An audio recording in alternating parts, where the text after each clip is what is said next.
Hello, you're listening to Sending the Experts with Georgina Durrant. This podcast is all about teaching and supporting children and young people with special educational needs and disabilities, SEND. My name is Georgina Durrant. I'm the host of this podcast brought to you by Twinkle SEND. As a former teacher in Senko myself, I wanted to create a platform to share some of the amazing things that my guests are doing to support learners with SEND. So whether you're listening on your commute, tuning in whilst walking your dog, or curled up on the sofa with a nice cup of coffee, thank you so much for joining us. Today's episode is a slightly different format to our usual one. We're turning the tables round because I have a new book out and Twinkle have been very kind. So instead of hosting, I'm scarily in the guest seat today, and my wonderful colleague Michelle is stepping in as our guest host for this special interview to ask me questions. And I am terrified because it's way easier being the host than a guest. Michelle, thank you so much for doing this. Would you like to introduce yourself, and then I will pass on the baton to you and be quiet. Oh, thank you. I promise to be gentle with you, Thank Georgina. you. So, hi, I'm Michelle. I'm the National Education Lead for School-Based Early Years. I'm a former assistant head of a primary school, but more importantly than that, I'm someone who cares passionately about inclusive education and what works for families. I'm the parent of a secondary age child with SEND, so this isn't just professional for me, it's personal too. So let's get started. On that note, Georgina, tell us about your book. Thank you so much, Michelle. The book is Send Strategies for the Secondary Years. Sounds very similar, you might have noticed, to my previous book. So this is my fourth published book. This is the follow-up from Send Strategies for the Primary Years. It's the one I actually wanted to write first, Michelle, but Bloomsbury very wisely said you start with primary, Georgina, then you do the secondary book secondary, because it makes more logical sense. But I did actually want to write this one first because I'm a secondary teacher at heart. But yeah, I think it's got a focus on the secondary phase, obviously, and it's such a crucial and often overlooked stage in education for young Yeah. children with SEND. And the idea behind it, similar to the primary book, is to provide information about SEND, the needs, how you might notice a young person with various different needs, difficulties they might have, how you're going to support them, strategies you can do in the lesson if you're a teacher, strategies you can do across the whole school if you're in leadership or if you're the Senko, or you can speak to the leadership team and ask them to do it. And then importantly as well, it's just as much for parents. So there's lots of strategies that you can use at home to support them and out and about at home as well, because I know that unlike primary age children that you've got more control over because they're at home in your Yeah. house a lot of the time and you're taking them to places, secondary school kids, they're not, are they? So it's realistic to that.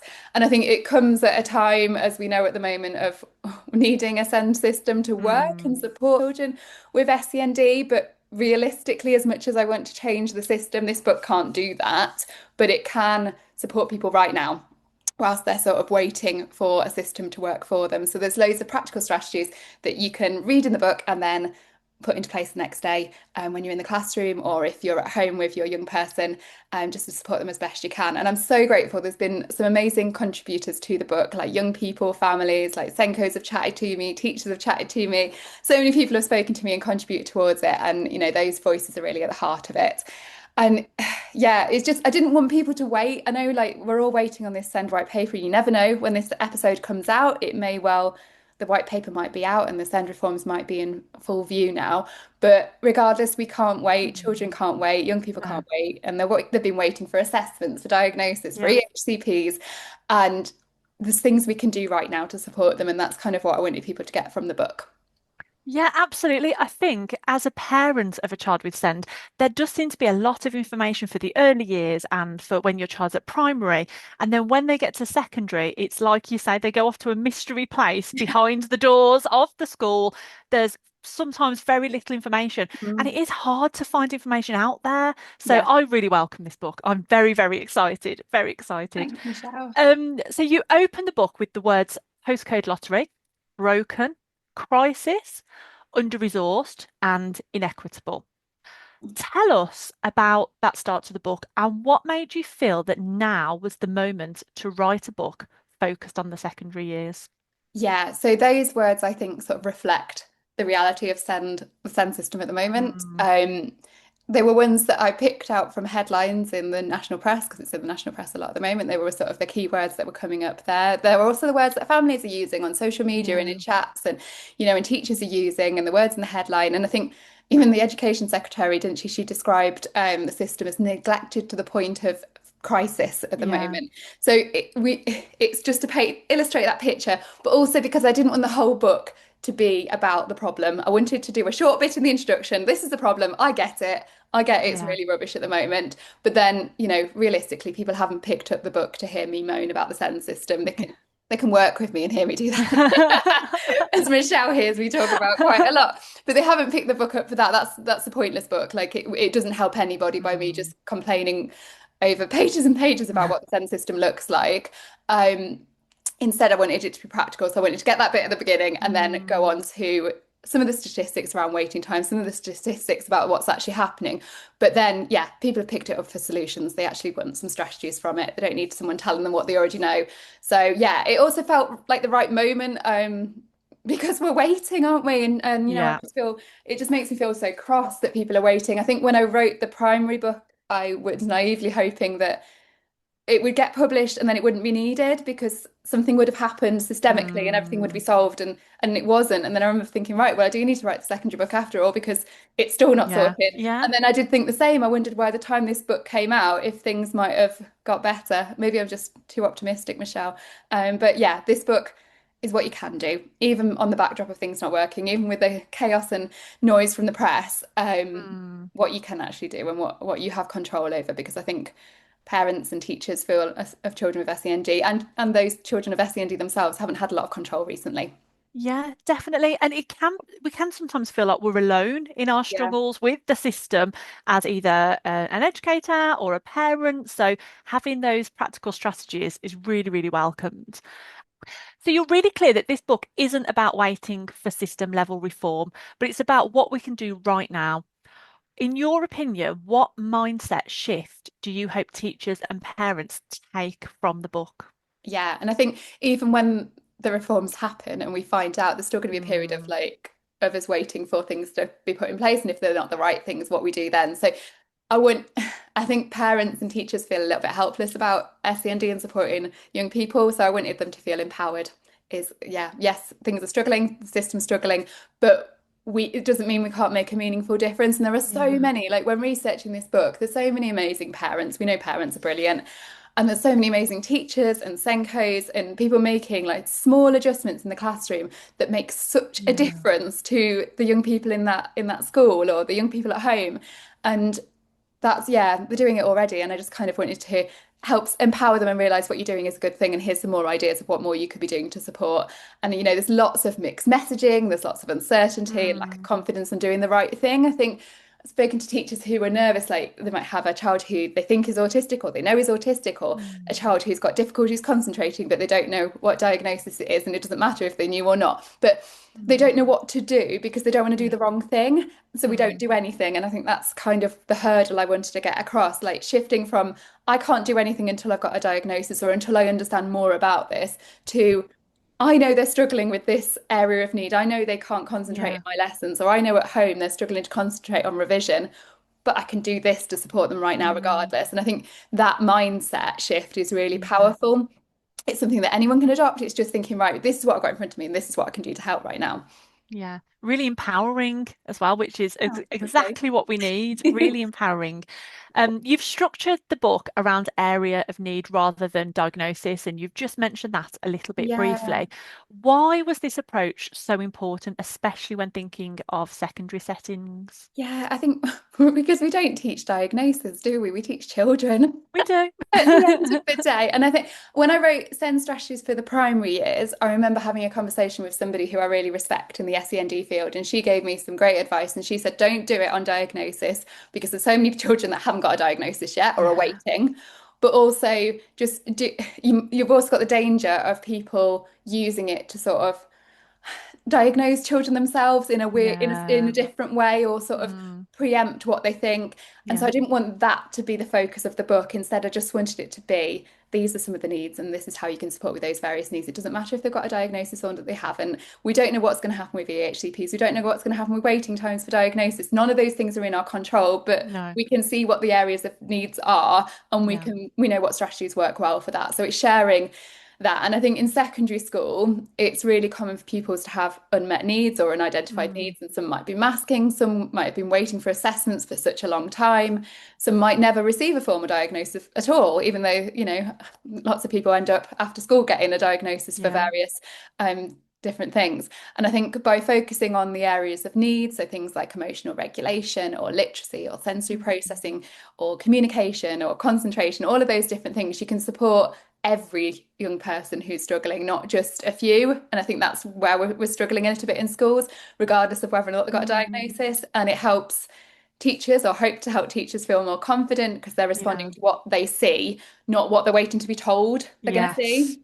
Yeah. The word waiting is used a lot when thinking about children with SEND, especially in secondary schools. Yeah. So actually thinking about what we can do, we don't have to always Yeah. wait for the next thing or to be told.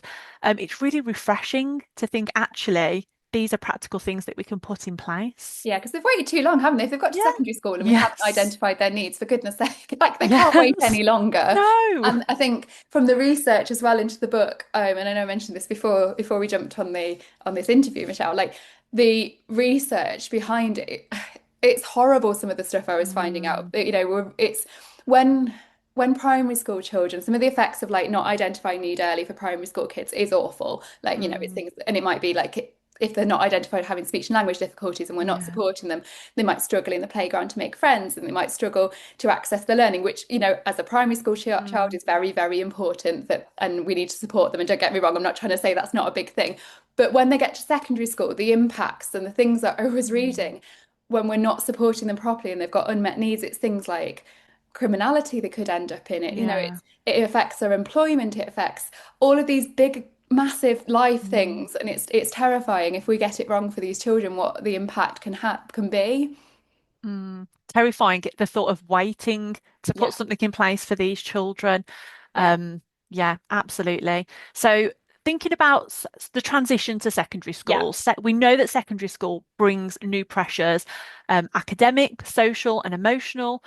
What makes the secondary school years uniquely challenging for people with SEND? Yeah, I think there's so many things, isn't there? I think, like you were saying about from parental side, when you drop when they go to school, it's this unknown place Yeah. to you. It's that independence that they've Mm, suddenly got to have. They're very nurtured in primary school, and don't get me wrong, they're very nurtured as well. I'm a secondary school teacher at heart, so we do look after them very well.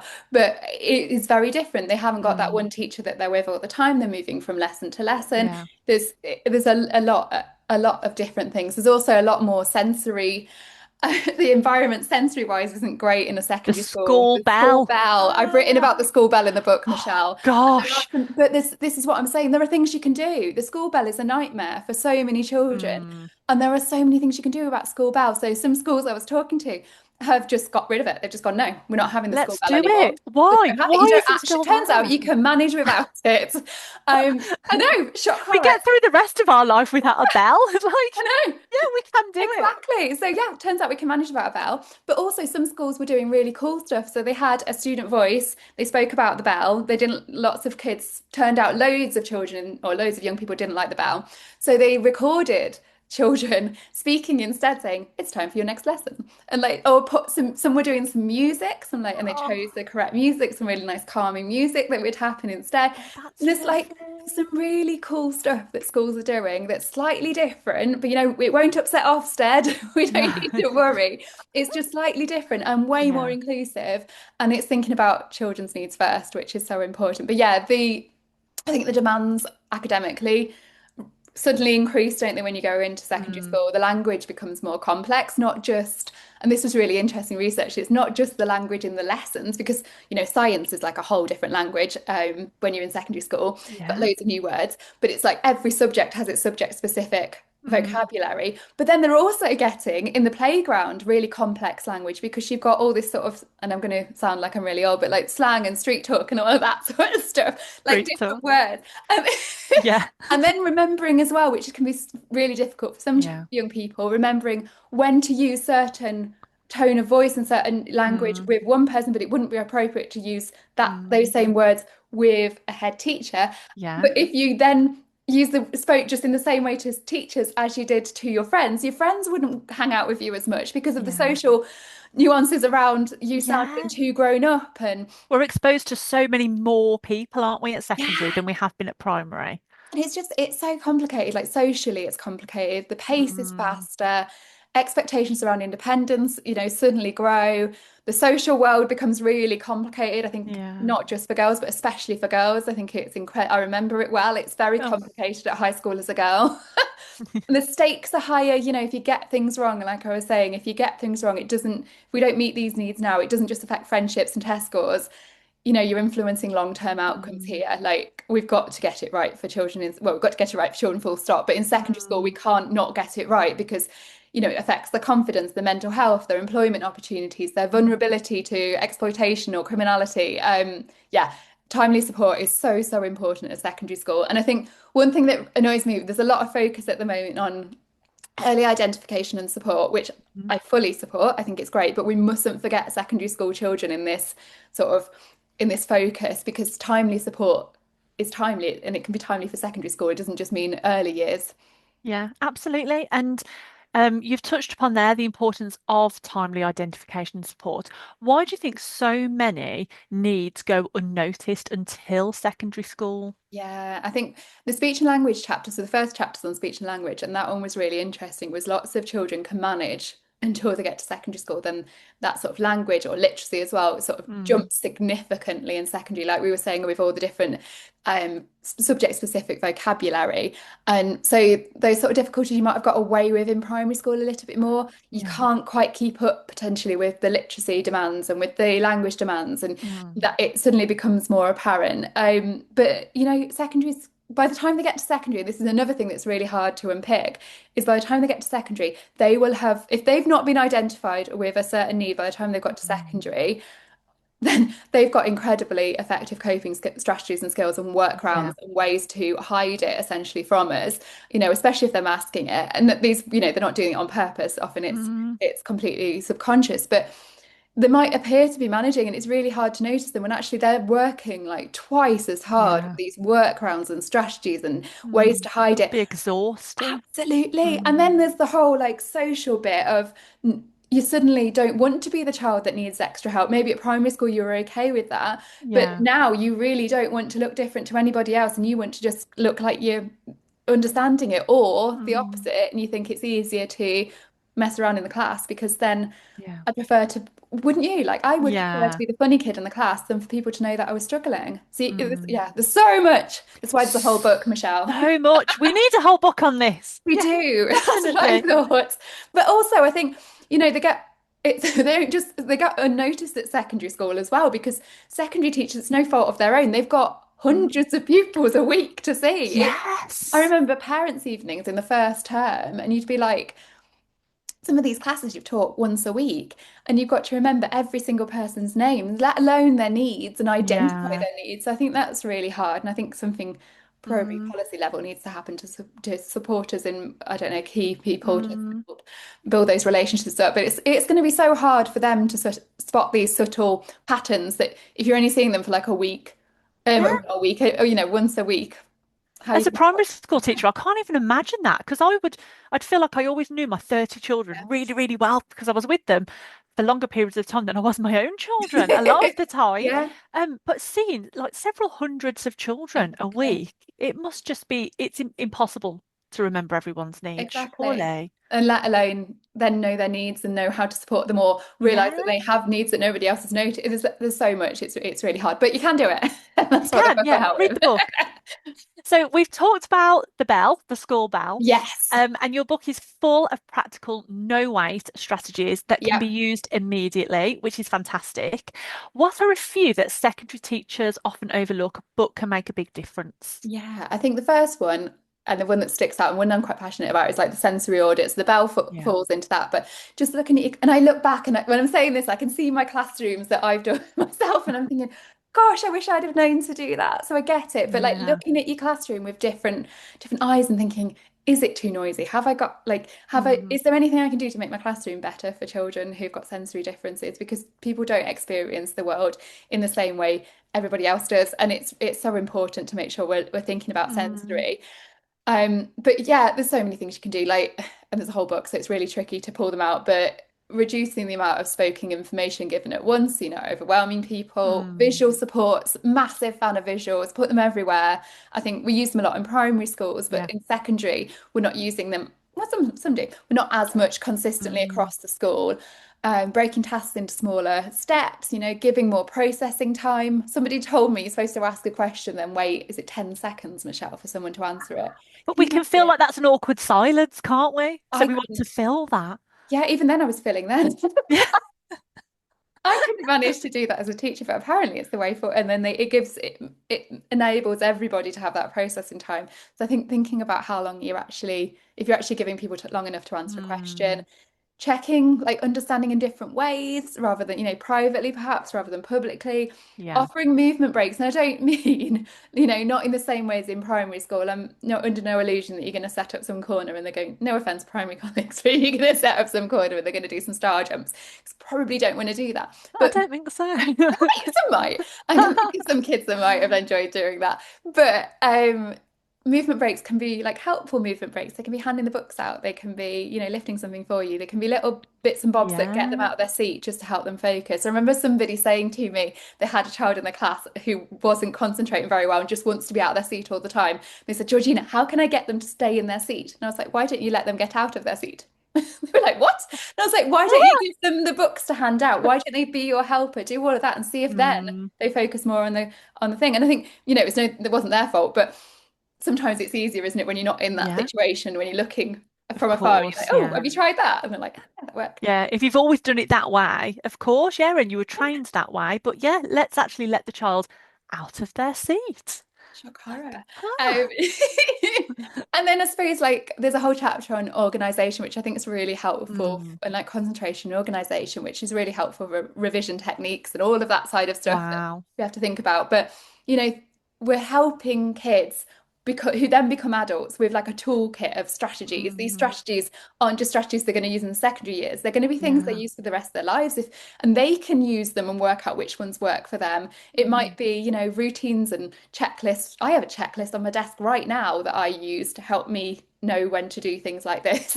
Yeah, me Tick too. them off, make me feel great when I tick them off. But Yeah. giving kids these things to do and saying this, Yeah. so they can start doing them now and help them get organized and help them have that sort of autonomy and control. I don't know. Yeah, there's loads of ideas. By the book.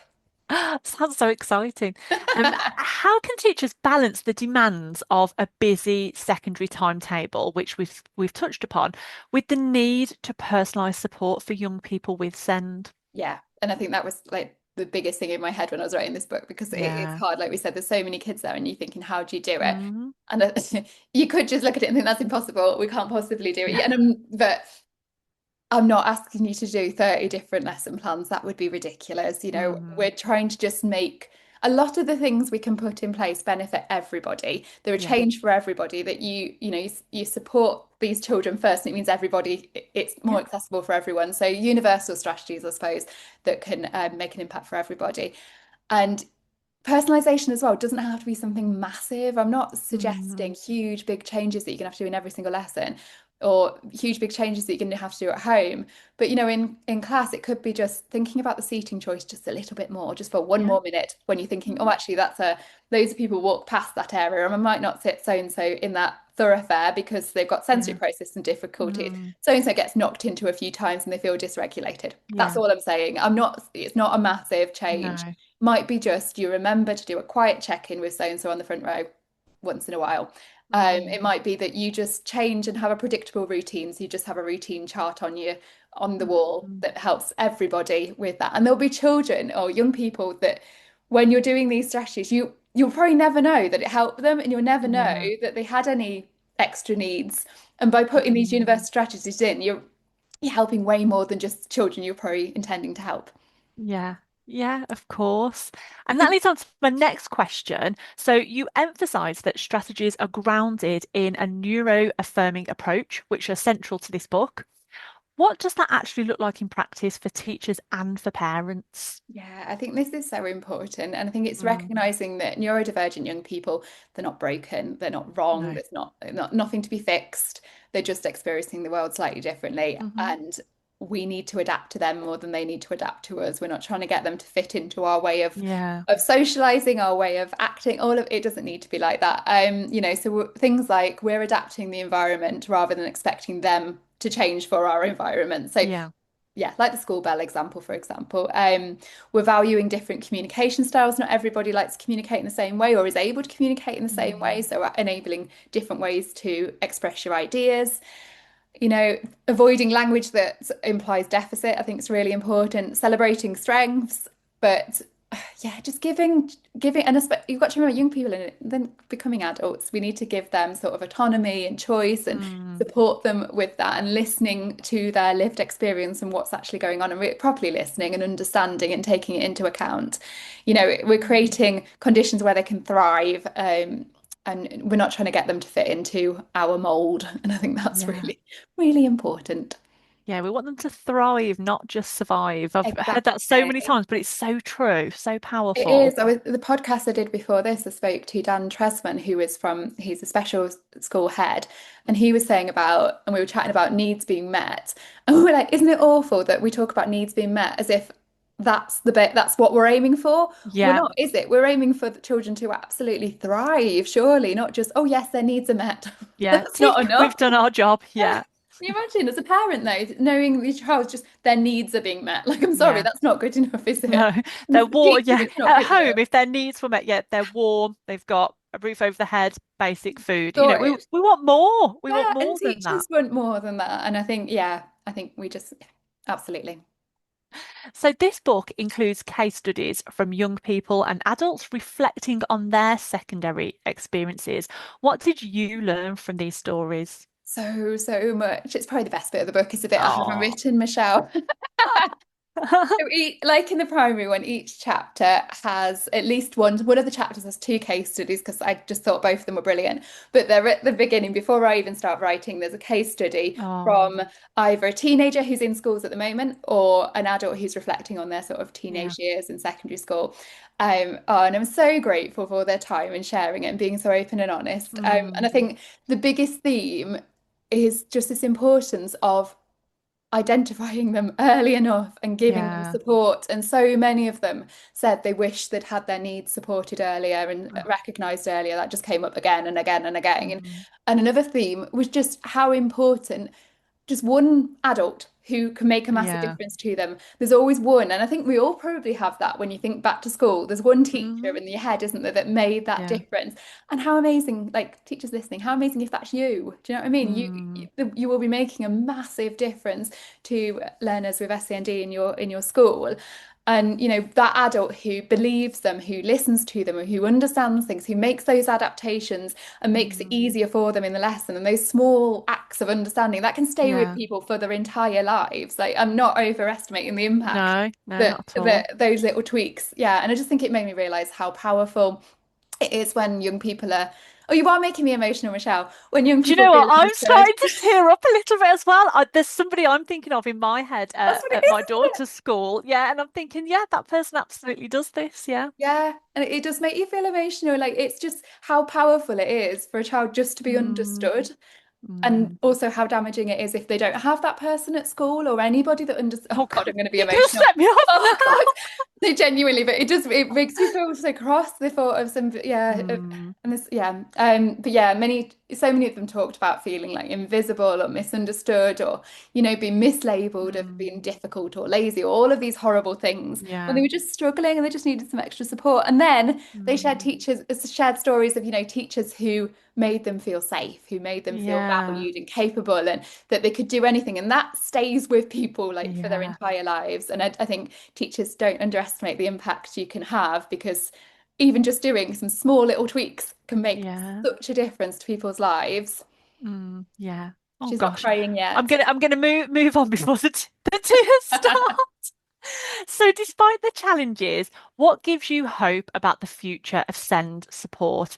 And what message would you like to leave those who feel overwhelmed but want to make a difference? Yeah, I think what gives me hope is, and again, oh God, this is emotional, Michelle. What gives me hope is hearing from teachers and parents and carers, Yeah. therapists and young people themselves, but like the passion and the commitment for Mm, supporting children with SEND. There's so much of it around, Michelle. We talk about all the awful stuff mm, at the moment, but there are so many teachers and so yeah. many parents going absolutely above and beyond for Yeah. children at the moment, who really, really care. And I think my message would be that you don't have to fix everything. We're not, Mm, you can't do that. That's not possible. But just start somewhere with one small tweak, with one little yeah. change, one moment of understanding, one little conversation, and that can have such a big impact. And you won't even know the impact. Well, you might see some of the impact, but you won't know Yeah. how big an impact that's going to have on a child's life. But they literally would, if you make that impact, then it can impact them on the rest of their lives and can change sort of the trajectory of their lives. It's such an important stage. Whew. Georgina, thank you so, so much. Thank I've you. pre-ordered my copy. I am so Thank excited. I've you. also pre-ordered copies for the rest of the family as Have well. you Yes, actually? I actually have. Oh, Yeah, Michelle, yeah. thank you I'm so so much. excited. And I've really enjoyed chatting with you Oh, today. Thank thank you. you. And the book is out March the 12th, from all available bookshops. Thank you very much.